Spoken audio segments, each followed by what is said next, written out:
বিসমিল্লাহ রহমান রহিম। দেশ গড়ার পরিকল্পনা, এই অনুষ্ঠানের সম্মানিত সভাপতি জনাব রুহুল কবির রিজভী, মঞ্চে উপস্থিত জয়েন্ট সেক্রেটারি সোহেল সহ আমার সামনে উপস্থিত আলোচক বৃন্দ এবং ছাত্র দলের প্রিয় ভাই ও বোনেরা, আসসালামু আলাইকুম। প্রিয় ভাই বোনেরা, আজকে আমরা এখানে যেই বিষয়গুলো নিয়ে সারাদিন আলোচনা হয়েছে, আলাপ হয়েছে, আমি যখন জয়েন করেছি, লাইনে কানেক্ট হয়েছি, তখন আমি দেখলাম বেশ কয়েকজন তোমরা বিভিন্ন বিষয়ে প্রশ্ন করেছো আমাদের কয়েকজন আলোচক বৃন্দকে, যারা তোমাদের সামনে তুলে ধরেছে বিষয়গুলো। তোমরা বিভিন্ন তোমাদের মনের মধ্যে যে প্রশ্ন আছে সেই প্রশ্নগুলো তাদের সামনে তোমরা তুলে ধরেছো। প্রশ্ন থাকাটাই স্বাভাবিক। আমাদের অনুষ্ঠানটার নাম আমরা আজকে কি দিয়েছি? আমাদের অনুষ্ঠান নামটাই আমরা দিয়েছি দেশ গড়ার পরিকল্পনা। প্রিয় ভাই বোনেরা, তোমরা যদি, নিশ্চয়ই তোমাদের মধ্যে অনেকেই জানো, যদিও তোমরা ইতিহাসের পাতা থেকে তোমরা জানো, বিভিন্নভাবে তোমরা জানো, শুনেছো, যারা সিনিয়র নেতৃবৃন্দ আছে সবার কাছ থেকে তোমরা তোমাদের জুনিয়র যারা আছে তাদেরকেও নিশ্চয়ই বলেছো। এখানে আমাদের আজকে সভাপতি সাহেব ওনার বক্তব্যে একটি কথা বলেছেন যে দেশ স্বাধীনের পরে, 90-এর স্বৈরাচারের আন্দোলনের পরে বিভিন্ন সময় দেশ যখন সংকটের সময় ছিল, সংকটের ভিতর দিয়ে গিয়েছে, এবং তারপরে বাংলাদেশের জনগণ যখন বিএনপিকে দেশ পরিচালনার দায়িত্ব দিয়েছে, তখন ধীরে ধীরে কিন্তু বিএনপি অবস্থার পরিবর্তন ঘটিয়েছে, অবস্থার উন্নতি ঘটিয়েছে বিএনপি। প্রিয় ভাই বোনেরা, এই মুহূর্তে আমরা যদি দেখি, আমরা আগামী 2 মাস পরে একটি নির্বাচন প্রত্যাশা করছি। এই দেশটি গত 16 বছর যেই স্বৈরাচার পালিয়ে গিয়েছে, যেই স্বৈরাচারকে বাংলাদেশের জনগণ বিতাড়িত করেছে আন্দোলনের মাধ্যমে, সেই স্বৈরাচার এই দেশের প্রত্যেকটি ক্ষেত্রকে কিভাবে ধ্বংস করে দিয়ে গিয়েছে, এটি আমরা জীবনের পরতে পরতে অনুভব করতে পারি। কিভাবে দেশের অর্থনৈতিক ব্যবস্থা ভেঙে দিয়ে গিয়েছে, কিভাবে দেশের আইন শৃঙ্খলা ভেঙে দিয়ে গিয়েছে, কিভাবে দেশের শিক্ষা ব্যবস্থাকে ধ্বংস করে দিয়ে গিয়েছে, কিভাবে দেশের স্বাস্থ্য ব্যবস্থাকে ধ্বংস করে দিয়ে গেছে, কিভাবে দেশের প্রাকৃতিক অবস্থাগুলোকে, নদী নালা খাল বিল বন জঙ্গলকে ধ্বংস করে দিয়ে গিয়েছে, কিভাবে দেশের কৃষি, যেটাই বলি না কেন, সব কিছুকে যেভাবে ধ্বংস করে দিয়ে গিয়েছে, এর ভুক্তভোগী কিন্তু এই দেশের মানুষ। এখন একটি রাজনৈতিক দল হিসাবে এবং এই মুহূর্ত পর্যন্ত আত্মবিশ্বাসের সঙ্গে আমরা বলতে পারি বাংলাদেশের জনপ্রিয় রাজনৈতিক দল হিসাবে বিএনপির দায়িত্ব হচ্ছে দেশকে সঠিকভাবে পরিচালনা করা। দেশের মানুষ যখন বিএনপিকে দেশের দায়িত্ব, পরিচালনার দায়িত্ব দেবে, প্রিয় ভাই বোনেরা, যেদিন স্বৈরাচার পালিয়ে যায়, আমাকে মহাসচিব সাহেব তখন ফোন করলেন।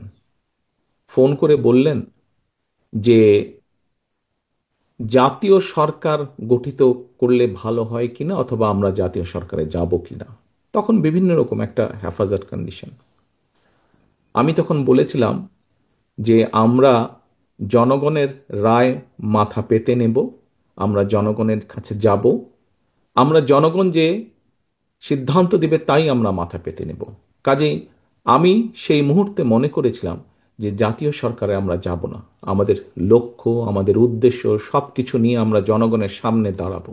আমরা স্লোগানে বলি যে জনগণই আমাদের সকল ক্ষমতার, রাজনৈতিক ক্ষমতার উৎস। কাজে জনগণই যদি আমাদের রাজনৈতিক ক্ষমতার উৎস হয়ে থাকে, তাহলে কেন আমরা জনগণের সামনে গিয়ে দাঁড়াবো না? আমাদের লক্ষ্য বলবো দেশকে নিয়ে, জনগণকে নিয়ে, আমাদের উদ্দেশ্য বলবো দেশকে নিয়ে, জনগণকে নিয়ে, এবং জনগণ যে সিদ্ধান্ত দেবে আমরা মাথা পেতে সে সিদ্ধান্ত নিব।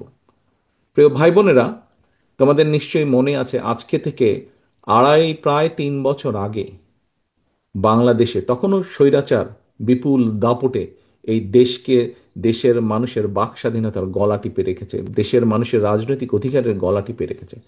কিন্তু সেই রক্তচক্ষুকে উপেক্ষা করে আমরা দেশের মানুষের সামনে সংস্কার প্রস্তাব দিয়েছিলাম, যেটি 31 দফা হিসাবে পরিচিত সকলের কাছে, তাই নয়? মনে আছে নিশ্চয়ই তোমাদের। এই 31 দফার মধ্যে তোমরা এই 31 দফা মানুষের কাছে নিয়ে গিয়েছ। আজকে আমরা 31 দফার ভেতর থেকে বিভিন্ন শ্রেণীর মানুষের কিভাবে আমরা ভাগ্যের পরিবর্তন ঘটাতে পারি, সংক্ষেপে তোমাদের সামনে আজকে 8টি সাবজেক্ট উপস্থাপন করা হয়েছে। এর মধ্যে আছে, এখানে এক বোন বলেছে, আহ, সে আহ, আহ, আহ, ক্ষুদ্র জনগোষ্ঠীর প্রতিনিধিত্ব হিসেবে বলেছে। তার প্রশ্নটি অন্যরকম ছিল। অন্য অন্য অনেকেই বলেছে, শিক্ষা নিয়ে বলেছে, অনেক কিছু নিয়ে বলেছে। দেখো, বাংলাদেশ যখন 1971 সালে স্বাধীন হয়, সেই স্বাধীনতা যুদ্ধে লক্ষ লক্ষ মানুষ যুদ্ধ করেছে, লক্ষ লক্ষ মানুষ প্রাণ দিয়েছে যুদ্ধে। অর্থাৎ দেশটি স্বাধীন করার জন্য কিন্তু লক্ষ লক্ষ মানুষকে এক কাতারে এসে দাঁড়াতে হয়েছে। আজকে আমরা দেশ গড়ার পরিকল্পনা, এই কাজটি যদি আমাদেরকে সফল করতে হয়, সারাদিন যে সকল বিষয় নিয়ে তোমরা আলোচনা করলে, এই কাজগুলোকে নিয়ে যদি আমাদের সফল করতে হয়, অর্থাৎ দেশকে যদি সামনে নিয়ে যেতে হয়, মানুষকে যদি তার অবস্থান পরিবর্তন করে ভালো অবস্থানে নিতে হয়, তাহলে আমাদের সকলকে কাঁধে কাঁধ মিলিয়ে কাজ করতে হবে। আমি গত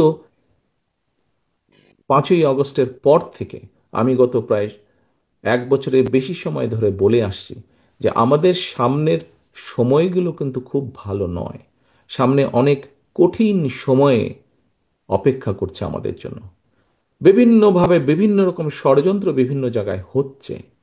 এই ষড়যন্ত্র রুখে দিতে পারে এই দেশের জনগণ, এবং এই ষড়যন্ত্র জনগণকে নিয়ে সাথে রুখে দিতে পারে বিএনপি, বাংলাদেশ জাতীয়তাবাদী দল। এই ষড়যন্ত্র এই ষড়যন্ত্র রুখে দেবার একমাত্র উপায় হচ্ছে গণতন্ত্র, গণতন্ত্র এবং গণতন্ত্র। আমরা যদি গণতন্ত্রকে প্রতিষ্ঠিত করতে পারি, যে কোনো মূল্যে জনগণের মতামতকে প্রতিষ্ঠিত করতে পারি, তাহলে অবশ্যই অনেক ষড়যন্ত্রকে আমরা রুখে দিতে পারবো। কিন্তু ষড়যন্ত্রকে রুখে দিতে পারলেও তারপরেও কিন্তু সামনে অনেক কঠিন সময়। একটু আগেই আমি বলেছি, এবং তোমরা নিজেরাও জানো, তোমরা আজকে ছাত্র দলের প্রতিনিধি হিসাবে এখানে প্রত্যেকে উপস্থিত আছো। ছাত্র হিসাবে তোমাদের নিজেদের ধারণা আছে, প্রত্যেকটি ক্ষেত্রে একটি অরাজকতা বিরাজ করছে। কাজে আমরা এখানে আজকে অর্থনীতি নিয়ে আলাপ করেছি। আমরা এখানে তরুণ যে সমাজ, কয়েকজন তোমরা প্রশ্ন করেছো, তরুণ যে সমাজ, তাদের সামনে সবচেয়ে বড় যেই সমস্যাটি, তাদের কর্মসংস্থানের বিষয়, এই কর্মসংস্থানের বিষয় নিয়ে আমরা আজকে এখানে আলাপ করেছি। আমরা দেশের মানুষের স্বাস্থ্য নিয়ে এখানে আলোচনা করেছি।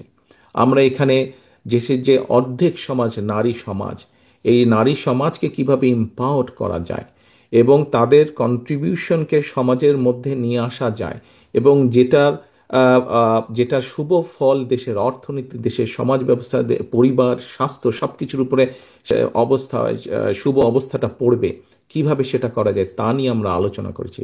দেশের পরিবেশ নিয়ে আমরা আলোচনা করেছি। দেশের শিক্ষা ব্যবস্থা নিয়ে আমরা আলোচনা করেছি।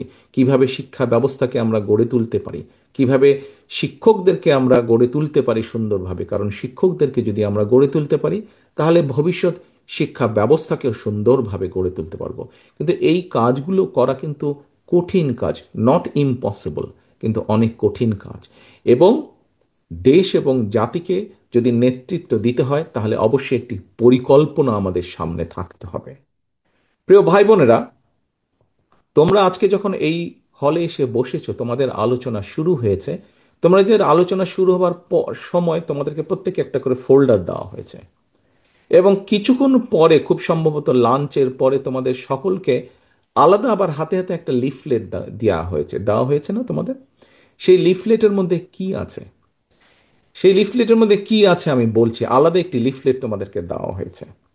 এখানে সোহেল, আজকে যে অনুষ্ঠান পরিচালনা করছে আমাদের জয়েন্ট সেক্রেটারি সোহেল, তার বক্তব্যে সোহেল কিন্তু একটি গুরুত্বপূর্ণ কথা বলেছে।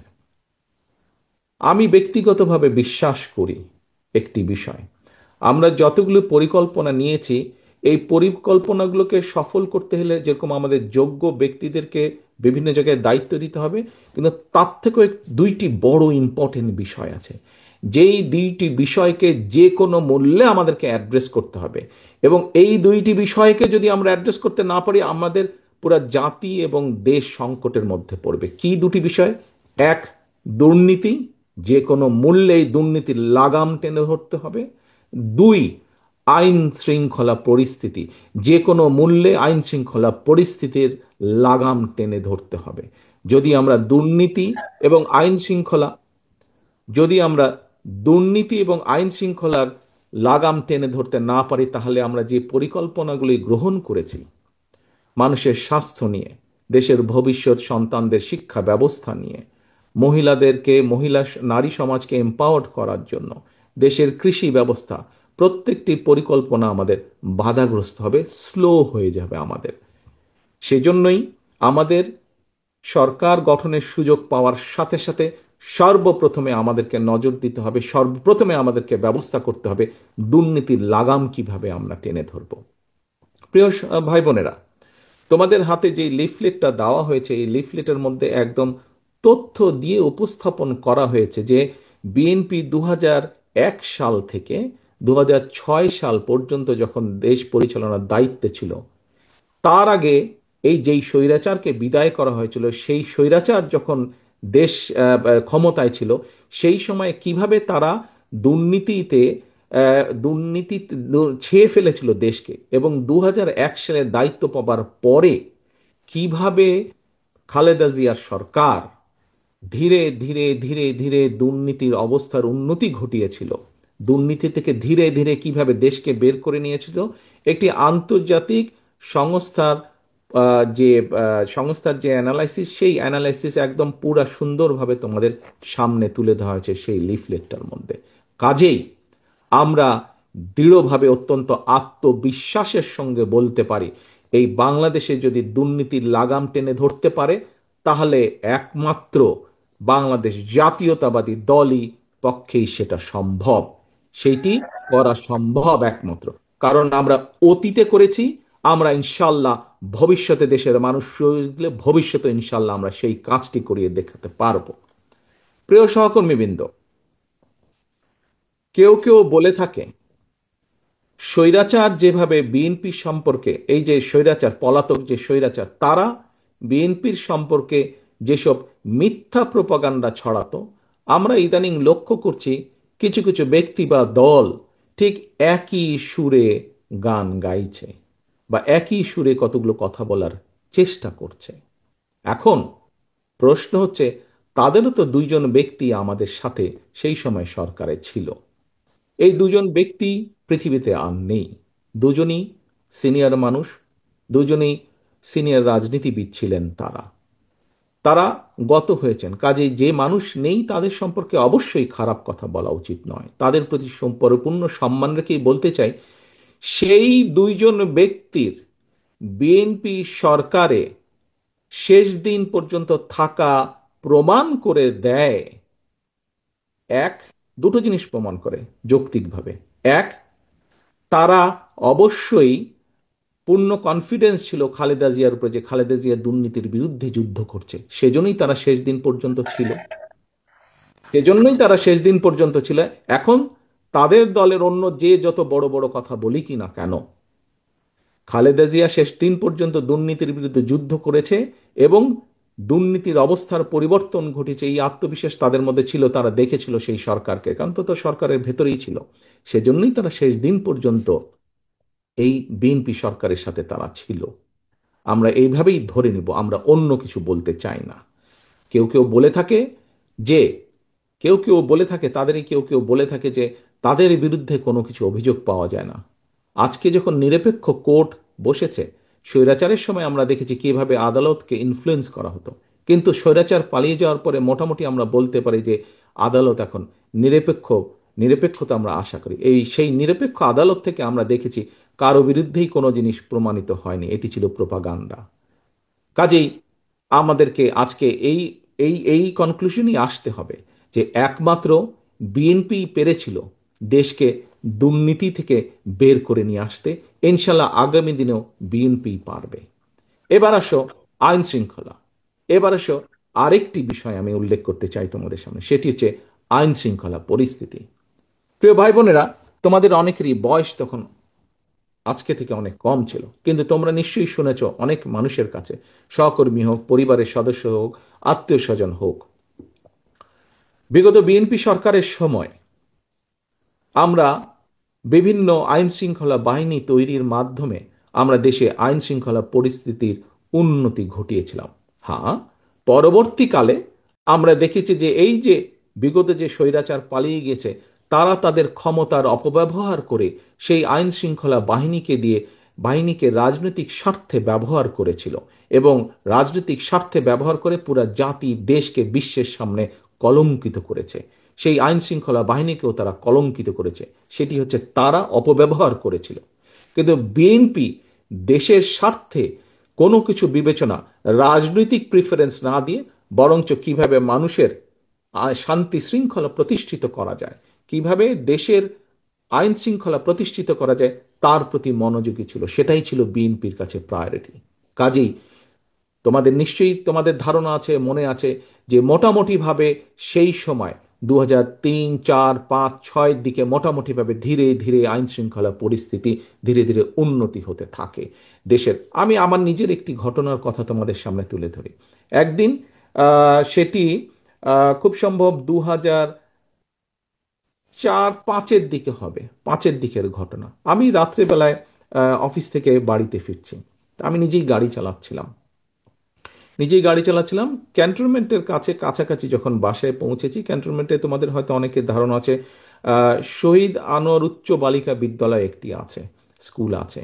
সেই স্কুলের পরেই আমাদের যে বাসাটি ছিল, সেই স্কুলের পরে। তো ওইখানে একটি চৌরাস্তার মতন ছিল তখন, এখন আছে কিনা আমি জানি না, একটি চৌরাস্তার মতন ছিল, সেখানে একটি ট্রাফিক সিগন্যাল ছিল। তো লাল বাতির কারণে আমি ওখানে দাঁড়িয়েছি। তো আমি গাড়ির জানলাটা আমার নামানো ছিল। তো আমি যেহেতু সোজা যাবো, ওই জন্য আমি লেফট লেনে দাঁড়িয়ে আছি, আর ওইদিকে বনানী রেল চেক পোস্ট দিয়ে বেরিয়ে যায় রাস্তাটি আছে। তো আমার পাশে একটি মিশুক দাঁড়ালো এসে। তো হঠাৎ মিশুকালা আমাকে এ ভাই এ ভাই বলে ডাক দিচ্ছে।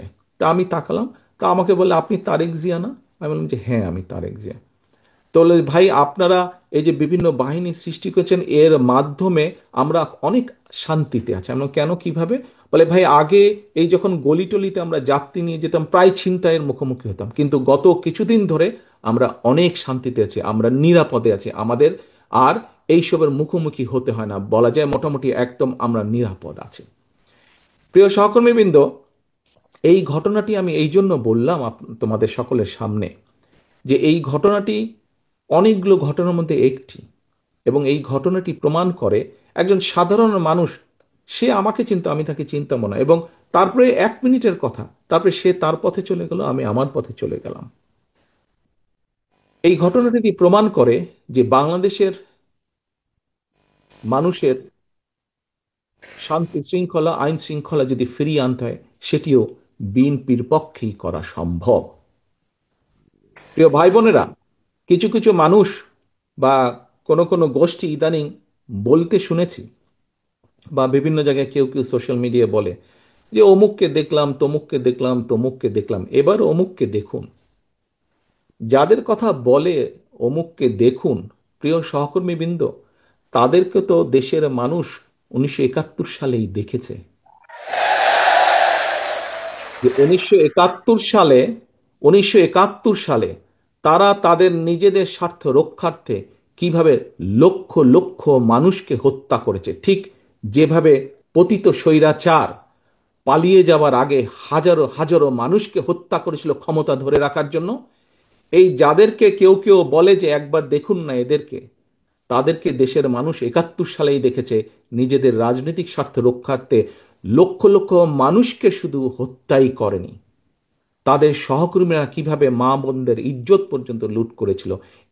এই কথাটি আমাদেরকে মনে রাখতে হবে। এখন প্রিয় ভাই বোনেরা, কথা অনেক হয়েছে, কথা অনেক হয়েছে। আমাদের লক্ষ্য একটাই, আমাদের উদ্দেশ্য একটাই, কি? দেশকে আমাদের গড়তে হবে। এই দেশকে শহীদ জিয়া গড়েছেন। দেশ স্বাধীনের পরে যখন এই দেশে দুর্ভিক্ষ হয়েছে, শহীদ জিয়া যখন দেশ পরিচালনার দায়িত্ব পেয়েছিলেন, এই দুর্ভিক্ষ কবলিত দেশকে উনি খাদ্য রফতানির দেশে পরিণত করেছিলেন। ঠিক একইভাবে পরবর্তীতে 90 স্বৈরাচারের পরে এই দেশকে আবারও দেশনেত্রী খালেদা জিয়া গড়েছিলেন। 2001-এর পরে আবারও ধ্বংসপ্রাপ্ত দেশকে, একটু আগেই বললাম তোমাদের সামনে একদম তথ্য প্রমাণ আছে, দুর্নীতি নিমজ্জিত একটি দেশকে কিভাবে খালেদা জিয়া আবার উপরে উঠে নিয়ে এসেছিলেন। প্রিয় সহকর্মীবৃন্দ, অনেক আলাপ হয়েছে, অনেক তর্ক বিতর্ক হয়েছে। গত 1 বছর ধরে আমরা দেখেছি, পত্রিকার পাতা খুললেই, টিভি চালালেই, ইউটিউবে গেলেই আমরা দেখেছি বিভিন্ন সংস্কার নিয়ে আলোচনা হয়েছে। কিন্তু একটি সংস্কার মধ্যে তোমরা আজকে যেই কয়টি বিষয় নিয়ে আলোচনা করেছো, তোমাদের কর্মসংস্থান, তরুণ সমাজের কর্মসংস্থান নিয়ে আলাপ করেছো, মহিলাদের এম্পাওয়ারমেন্ট নিয়ে আমরা আলোচনা করেছি, কৃষকের কৃষি কার্ড নিয়ে আমরা আলোচনা করেছি, আমরা মানুষের স্বাস্থ্য সেবার জন্য প্রান্তিক মানুষের দোরগোড়ায় স্বাস্থ্যসেবা পৌঁছে দেওয়ার জন্য আমরা স্বাস্থ্যকর্মীর বিষয় নিয়ে আলোচনা করেছি। আমরা আরো আলোচনা করেছি কিভাবে আমরা খাল খনন করব, কিভাবে আমরা বৃক্ষরোপণ করব। তোমাদের কাছে একটি প্রশ্ন, বিগত 1 বছর ধরে আমরা যে সংস্কার আলোচনা দেখলাম, বহু দলের এই যে সরকার যে উদ্যোগ গ্রহণ করেছিল, এগুলি, এই যে আজকে তোমরা এই যেই বিষয়গুলি নিয়ে আলোচনা করেছো, সেই বিষয়গুলো কি তোমরা মনে করো এই প্রত্যেকটি বিষয় প্রত্যেকটি সাধারণ মানুষের জীবনের সাথে সম্পর্কিত? তোমরা কি মনে করো, তোমরা সারাদিন যেই বিষয়গুলি নিয়ে আলাপ করেছো, তোমরা কি মনে করো যে এই প্রত্যেকটি বিষয় সাধারণ মানুষের সাথে, জীবনের সাথে সম্পর্কিত? Yes or no? ইয়েস কি ইয়েস? সম্পর্কিত? ওকে, তাহলে সম্পর্কিত। প্রিয় সহকর্মীবৃন্দ, হ্যাঁ, যেগুলা সংস্কার নিয়ে আলাপ হয়েছে, এর মধ্যে বিএনপিও 3 বছর আগে অনেক কিছু বলেছে, সেই সংস্কারগুলো প্রয়োজন। তবে সবচাইতে বেশি প্রয়োজন মানুষের ভাগ্যের পরিবর্তন। এবং আজ সারাদিন তোমরা যা আলোচনা করেছিল, এই কাজগুলো যদি আমরা করতে পারি, তাহলেই একমাত্র মানুষের ভাগ্যের পরিবর্তন করা সম্ভব। এবং মানুষের ভাগ্যের পরিবর্তন হলে, মানুষের যখন তরুণ যুবক যুবতীরা যখন চাকরি বাকরি কর্মসংস্থান করতে পারবে, কৃষক যখন কৃষি কার্ডের মাধ্যমে ধীরে ধীরে স্বাবলম্বী হয়ে উঠবে, নারী যখন ফ্যামিলি কার্ডের মাধ্যমে ধীরে ধীরে স্বাবলম্বী হয়ে উঠবে, যখন আমরা দেশের মানুষের আস্তে আস্তে ধীরে ধীরে রোগীর সংখ্যা কমিয়ে ফেলতে পারবো, যখন আমাদের খাল বিলগুলোতে পানি থাকবে, বন্যা হবে না, তখনই মানুষের ভাগ্যের পরিবর্তন ঘটবে। এবং মানুষের ভাগ্যের পরিবর্তন ঘটা মানে দেশের ভাগ্যের পরিবর্তন ঘটবে। প্রিয় ভাই বোনেরা, বিএনপি বাংলাদেশকে সিঙ্গাপুরও বানাতে চায় না, মালয়েশিয়াও বানাতে চায় না, কানাডাও বানাতে চায় না, যুক্তরাষ্ট্র বানাতে চায় না। আমরা চাই একটি স্বাবলম্বী বাংলাদেশ, যেই বাংলাদেশে মানুষ দেশের ভিতরে কর্মসংস্থানের ব্যবস্থা থাকবে, খেয়ে পরে বেঁচে থাকবে, শান্তিতে থাকবে, যেখানে দুর্নীতি নিয়ন্ত্রণ থাকবে, দুর্নীতির লাগাম টেনে ধরতে আমরা সক্ষম হব। সেরকম একটি বাংলাদেশ চাই। অনেক কথা হয়েছে, আসো। প্রথমেই আমি বলেছি দেশ স্বাধীন সকলে কাঁধে কাঁধ মিলিয়ে করেছি। দেশ স্বাধীনতার যে যুদ্ধ, সেই যুদ্ধ কাঁধে কাঁধ মিলিয়ে লক্ষ লক্ষ মানুষ একসাথে করেছে, তখন কেউ তাকে নিয়ে কে কি। আজকে আসো, দেশ গড়ার যে পরিকল্পনা, এই পরিকল্পনা সফল করতে হলে তোমাদেরকে আজকে ছড়িয়ে ছিটিয়ে পড়তে হবে সারা দেশে, যে যেখান থেকে এসেছো। এবং শুধু ছড়িয়ে ছিটিয়ে পড়লে চলবে না, তোমাদের হাতে যে ফোল্ডারটি দেওয়া হয়েছে, হয়তো সংখ্যা কম, আমরা চেষ্টা করব তোমাদের কাছে আরো এই ডকুমেন্টগুলো পাঠাতে। মানুষের দৌড় গোড়ায় চলে যেতে হবে, প্রত্যেকের দৌড় গোড়ায় চলে যেতে হবে, দলের একজন প্রতিনিধি হিসাবে, দলের অ্যাম্বাসাডার হিসাবে। তোমাদের ছাত্রদলের প্রত্যেকটি নেতাকর্মীকে তোমার এলাকার, গ্রামের, ওয়ার্ডের, ইউনিয়নের গোড়ায় গোড়ায় চলে যেতে হবে, ঘরের দরজায় দরজায় চলে যেতে হবে। মা বোনদেরকে বলতে হবে তাদের জন্য আমরা কি করব, কৃষকদেরকে বলতে হবে তাদের জন্য আমরা কি করব, তরুণ যুবক যুবতীদেরকে বলতে হবে তাদের কর্মসংস্থানের জন্য আমরা কি করব। অর্থাৎ তোমাদের হাতে যে কাগজগুলো আছে, সেখানে প্রায় সমাজের প্রত্যেকটি মানুষের কোনো না কোনো একটি আশার আলো আছে। আমরা যদি একসাথে কাজ করি, ইনশাল্লাহ আমরা সেই বাংলাদেশ গড়ে তুলতে সক্ষম হব, যেই বাংলাদেশের প্রত্যাশা আমরা করি। অনেক সময় লাগবে, কষ্ট হবে, অনেক কঠিন, অনেক শত্রু আছে যারা আমাদেরকে বাধা দিবে, কিন্তু এই দেশের মানুষকে কেউ বাধা দিয়ে দাবিয়ে রাখতে পারেনি। ইনশাল্লাহ দেশ গড়ার পরিকল্পনা কাজ যখন আমরা শুরু করব বাংলাদেশের মানুষের রায় নিয়ে, তখনও ইনশাল্লাহ কেউ আমাদেরকে দাবিয়ে রাখতে পারবে না। কিন্তু তোমাদেরকে সকলকে যেতে হবে আজকে মানুষের দৌড়গোলায়, মানুষকে ঐক্যবদ্ধ করতে হবে। ভাই বোনেরা, তোমাদেরকে আরেকটি কথা বলি।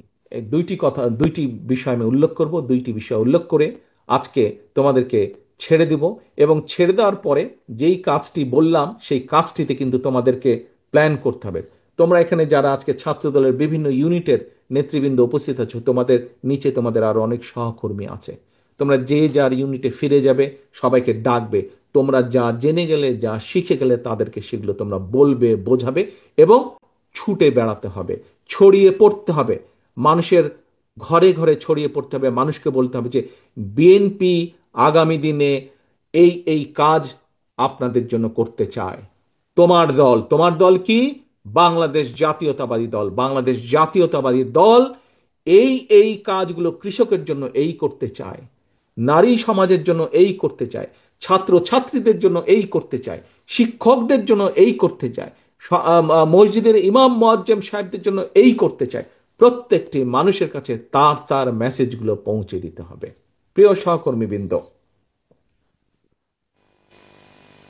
আমরা মানুষ,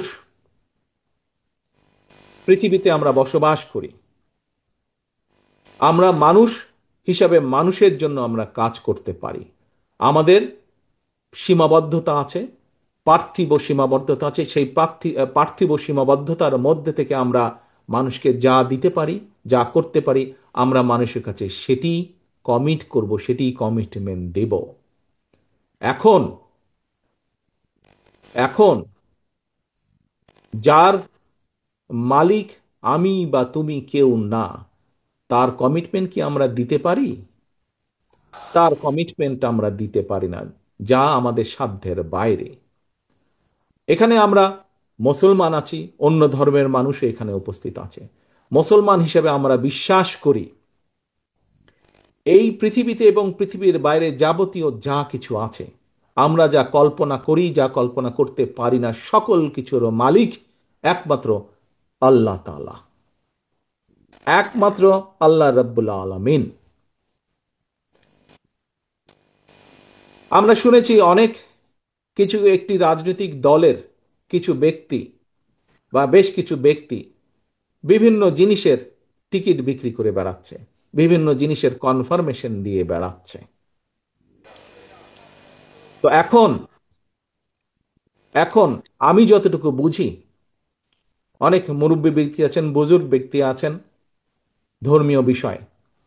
আমি একজন সাধারণ নর্মাল একজন মুসলমান হিসেবে আমি যতটুকু বুঝি, যা আমার না, আমি যদি তা দেবার কথা বলি, অর্থাৎ যার যেটি আমার না সেটির কমিটমেন্ট যদি করি, তাহলে আমি তার সাথে পাল্লা দিচ্ছি। অর্থাৎ দোজক বেহেশত দুনিয়া সবকিছুর মালিক আল্লাহ। যেটার মালিক আল্লাহ, যেটার কথা একমাত্র আল্লাহ তাআলাই বলতে পারে, সেখানে যদি আমি কিছু বলতে চাই, আমার নর্মাল দৃষ্টিকোণ থেকে আমি বুঝি যে সেটি হচ্ছে শিরিক, সেটি হচ্ছে শিরিকের পর্যায়ে পড়ে। কাজে তোমাদেরকে ঘরে ঘরে যেতে হবে এবং বলতে হবে যারা এইসব কথা বলে তারা শিরিক করছে। আপনি যদি তাদের কথা শোনেন, আপনিও শিরিকের পর্যায়ে পড়ে যাবেন। যার অধিকার একমাত্র আল্লাহ তাআলার, সেটি একমাত্র আল্লাহর অধিকার। কে কোথায় যাবে, কার ইহকালে কি হবে, পরকালে কি হবে, তার অধিকার একমাত্র, ডিসাইড করার অধিকার একমাত্র আল্লাহ। আমরা পৃথিবীতে মানুষ হিসাবে আমরা মানুষের দেখভাল যতটুকু সম্ভব আমাদের দৃষ্টি থেকে আমরা করতে পারবো, আমাদের শক্তি সামর্থ্য অনুযায়ী করতে পারবো। আমরা এ কালেরটা করতে পারবো, এ কালেরটা কম বেশি আমরা মানুষ হিসেবে যা আমাদেরকে ক্ষমতা আল্লাহ দিয়েছে তার ভিতরে করতে পারবো। যা ক্ষমতার বাইরে তা আমরা করতে পারবো না। কাজী যারা এসব কথা বলে তারা ইনেবে শিরিক করছে। একজন মুসলমান হিসেবে আমি সেটাই বুঝি। এই কথাগুলো তোমাদেরকে পৌঁছে দিতে হবে।